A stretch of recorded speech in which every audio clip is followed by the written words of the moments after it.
आज इस वीडियो में हम आपके लिए लेके आए हैं एक मजेदार सी क्वेश्चन का जवाब। क्या हो अगर हम धरती का सारा पानी सूरज पर डाल दें? लेकिन हम ऐसा करेंगे क्यों?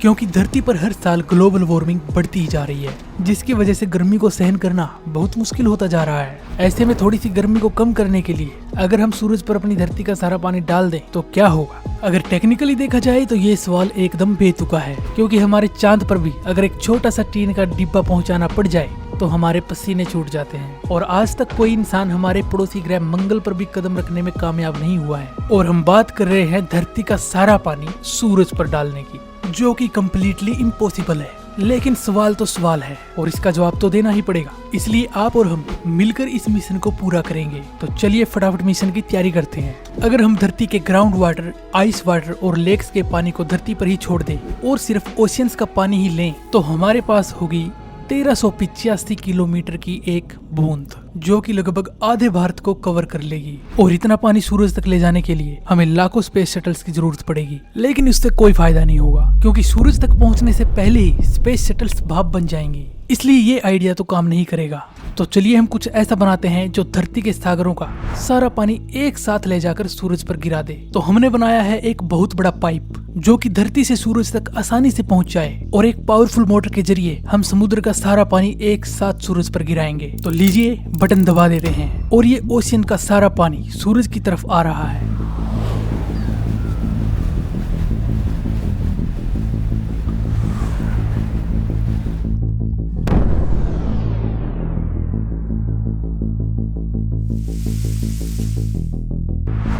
बस हवा निकल गई।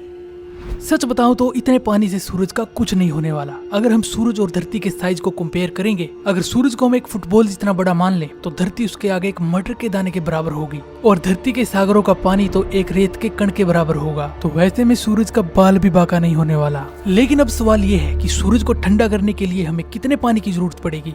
इसके लिए हमें जितनी बड़ी बूंद हमारे पास मौजूद है वैसी ही 52 करोड़ बूंदे चाहिएंगी, जिसका साइज लगभग ऐसा होगा। तो चलिए अब इसको सूरज पर डाल देते हैं। तो क्या अब सूरज ठंडा हो जाएगा? जी नहीं, अब आपका यहाँ से भागने का टाइम आ गया है, क्योंकि सूरज की आग में और धरती पर जो आग जलती है उसमें बहुत फर्क होता है। यूजुअली हम जो आग जलाते हैं वो आग केमिकल रिएक्शन और ऑक्सीजन की वजह से जलती है, और जब हम उस आग पर पानी डालते हैं तो उसके लिए ऑक्सीजन का रास्ता ब्लॉक हो जाता है और वह आग बुझ जाती है। लेकिन सूरज के साथ ऐसा नहीं है। सूरज की आग किसी केमिकल रिएक्शन या फिर ऑक्सीजन की मदद से नहीं जल रही। सूरज के अंदर जो आग है ये बेसिकली आग नहीं है, ये एक न्यूक्लियर फ्यूजन है। आसान भाषा में बोले तो ये एक एनर्जी है जो कि बहुत गर्म है। असल में सूरज बहुत सारी हाइड्रोजन की लेयर से मिलकर बना है, और हाइड्रोजन के पॉजिटिव प्रोटॉन्स एक दूसरे से दूर भागते रहते हैं, लेकिन सूरज की मैसिव ग्रेविटी उन्हें दूर नहीं जाने देती। यूँ समझ लीजिए ये प्रोटॉन्स आपस में लड़ते रहते हैं, जिसकी वजह से एक एनर्जी पैदा होती है, और यही एनर्जी सूरज की आग बनती है। तो हम कह सकते हैं कि सूरज को जलने के लिए ऑक्सीजन की जरूरत नहीं है, इसे जरूरत है हाइड्रोजन की। और हम सभी जानते हैं कि पानी हाइड्रोजन और ऑक्सीजन से मिलकर बना है, इसलिए पानी सूरज के लिए एक ईंधन का काम करता है। ये कुछ ऐसा ही है मानो जंगल की आग हम पेट्रोल से बुझा रहे हो।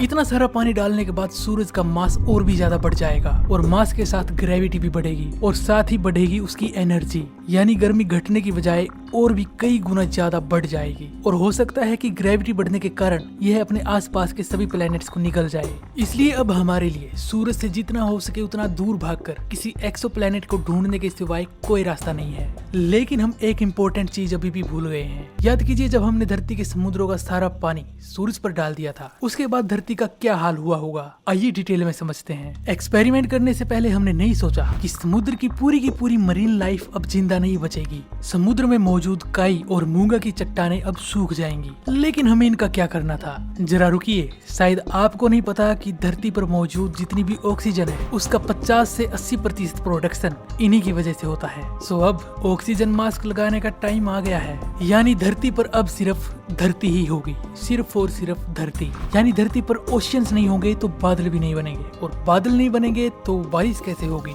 यानी अब जो बारिश होगी वो हमारी जिंदगी की आखिरी बारिश होगी। जंगलों में आग लगनी शुरू हो जाएगी, सभी जानवर अपनी जान बचाने के लिए इधर उधर भागने लगेंगे, लेकिन भागकर जाएंगे कहाँ? क्योंकि धरती पर मौजूद सारी वनस्पति एकदम से सूख जाएगी, कोई भी एरिया रहने लायक नहीं बचेगा और कुछ ही दिनों में यह धरती रेगिस्तान में बदल जाएगी। लेकिन रेगिस्तान में भी तो लोग जिंदा रहते हैं, जी हाँ बिल्कुल रहते हैं, लेकिन पानी तो उन्हें भी पीना पड़ता है और अब हमारे पास सिर्फ ग्राउंड वाटर ही बचा है, यानी पानी की आखिरी बूंद तक को पाने के लिए लोग आपस में लड़ेंगे। महासागर धरती की काफी सारी कार्बन डाइऑक्साइड गैसेस को सोख लेते हैं और साथ में सूरज से आने वाली गर्मी को भी सोख लेते हैं ताकि हम धरती पर आराम से रह सकें। लेकिन जब महासागर खत्म हो जाएंगे तो धरती का टेम्परेचर एकदम से इंक्रीज हो जाएगा, लगभग 121 डिग्री सेल्सियस से भी ज्यादा। अब धरती पर इंसानों की आखिरी उम्मीद आइसबर्ग सी है। अब इन्हीं के पिघलने से धरती पर हालात पहले जैसे हो सकते हैं, लेकिन ऐसा होने में सैकड़ों साल भी लग सकते हैं। शुक्र है ये सिर्फ एक वीडियो एक्सपेरिमेंट था, असल में ऐसा हम कुछ नहीं कर सकते। तो ये थी दोस्तों आज की वीडियो। इसी तरह की इंटरेस्टिंग वीडियो देखने के लिए चैनल को सब्सक्राइब कर लीजिए। मिलते हैं नेक्स्ट वीडियो में।